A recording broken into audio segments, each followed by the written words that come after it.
2.6 Money by W.H.Davies. Hello dear students and dear friends.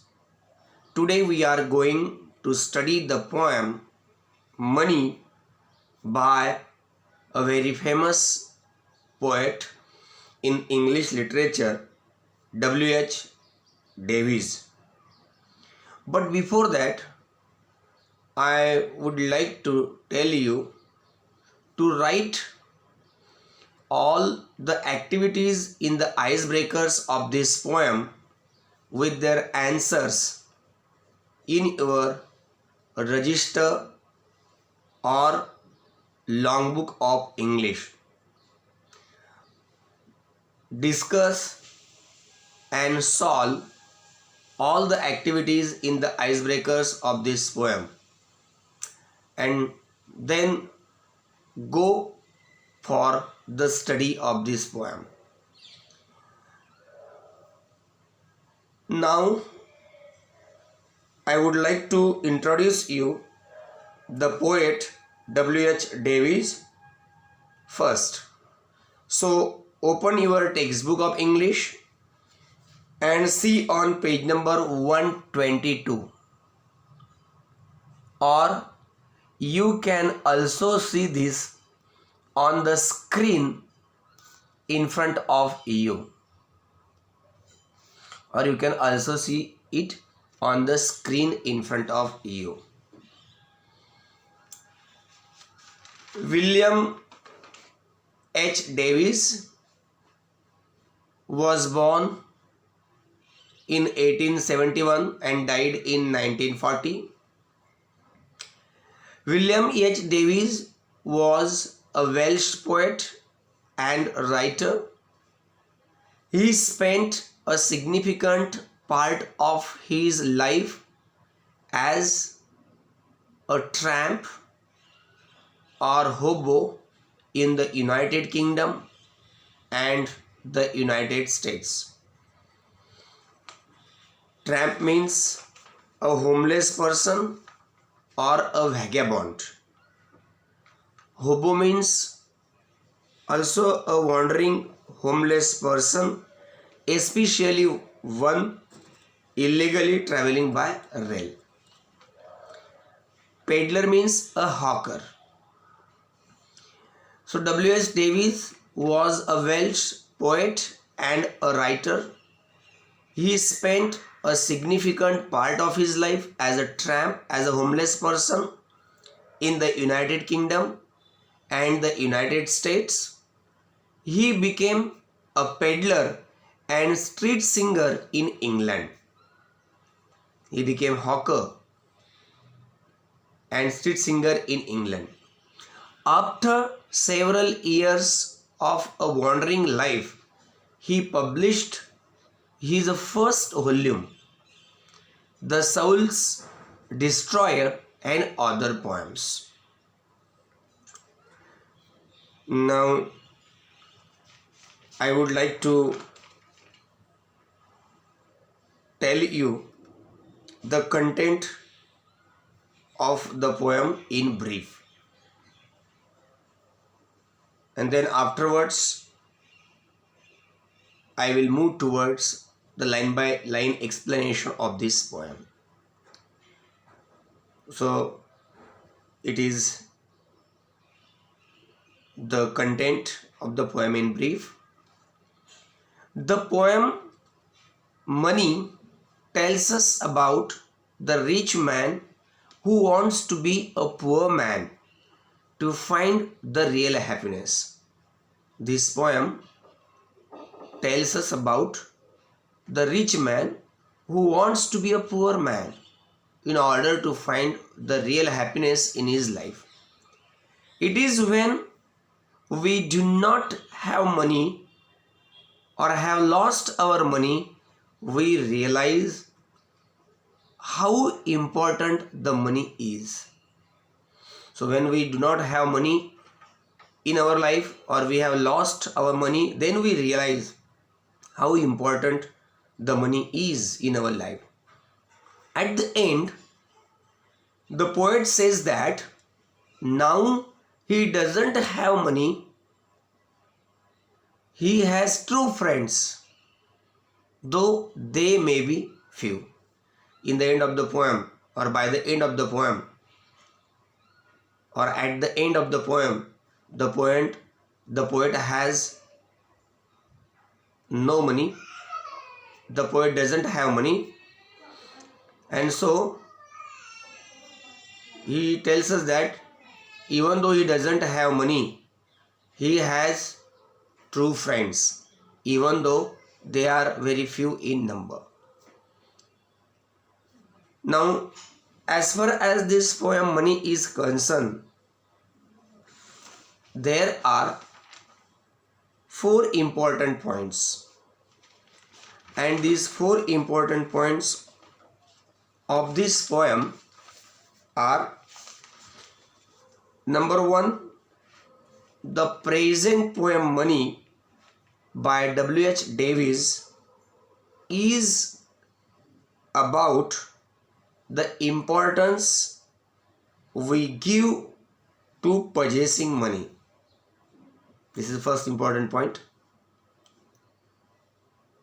The second important point of this poem is, in this poem, the poet speaks of both the times, the time when he had money and the time when he did not have it.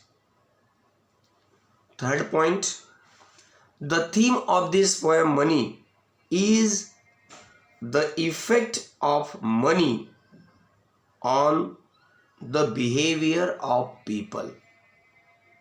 The theme of this poem is the effect of money on the behavior of people.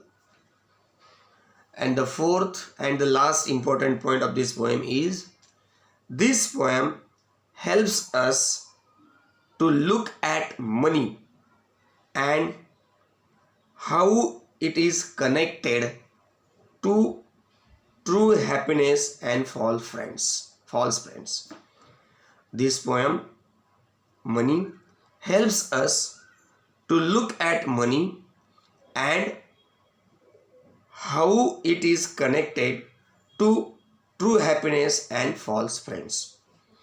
So, dear students, now this was the brief content of the poem. Now I will read the poem Money line by line, and I will interpret its content in detail.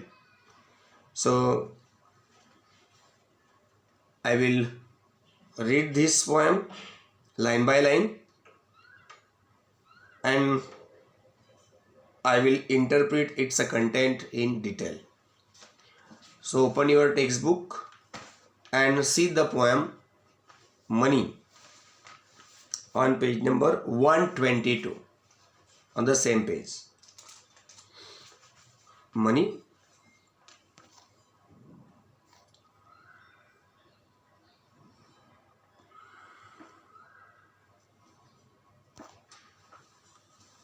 Money. When I had money, oh, I knew no joy till I went poor. For many a false man as a friend came knocking all day at my door. Here, the poet tells us that when he had much money, he had no happiness, no joy, till he became poor.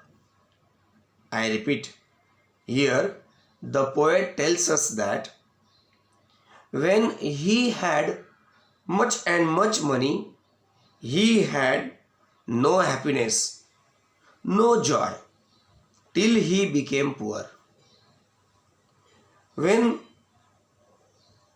he had plenty of money, many wrong or false men considered him as their friend, and they would knock his door all day. Now the second stanza. Then felt I like a child that holds a trumpet that he must not blow, because a man is dead. I dared not speak to let this false world know.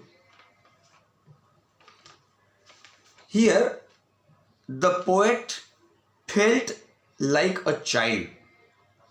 Here, the poet felt like a child who was given a trumpet but told he cannot blow it because there has been a death. Here, in the second stanza, the poet felt like a child who was given a trumpet but told he can't blow it because there has been a death. The poet has to keep it hidden from these people who pretended to be his friends that he has money. The poet has to keep it hidden from these people who pretended to be his friends that he has money. Now the third stanza of the poem. Much have I thought of life and seen, how poor men's hearts are ever light, and how their wives do hum like bees about their work from morning till night. The poet has thought of life much. The poet has thought of life much, and he has seen that the poor people who do not have money are always light-hearted and their family is happy. And the wives of these poor people always hum like bees about their work from morning till night, because they are busy like bees in their work. Now see the next stanza. So when I hear these poor ones laugh and see the rich ones coldly frown, poor men think I need not go up so much as rich men should come down. So when I hear these poor ones laugh and see the rich ones coldly frown, poor men think I need not go up so much as rich men should come down. Here, the poet tells us that when he hears the poor people laughing and sees the rich people frowning coldly, here, when the poet hears the poor people laughing and sees the rich people frowning coldly, the poet finds that the poor men are able to laugh easily while the rich are worried. See, when the poet hears the poor people laughing and sees the rich people are frowning coldly, he finds that the poor men are able to laugh easily while the rich people are quite worried. This makes the poet wonder that it is the rich who should experience poverty. He,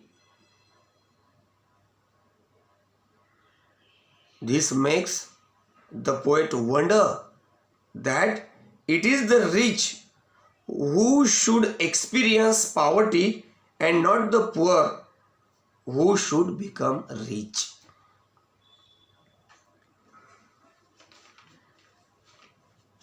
Now the last stanza of the poem. When I had money, oh, my many friends proved all untrue. But now I have no money, oh, my friends are real, though very few.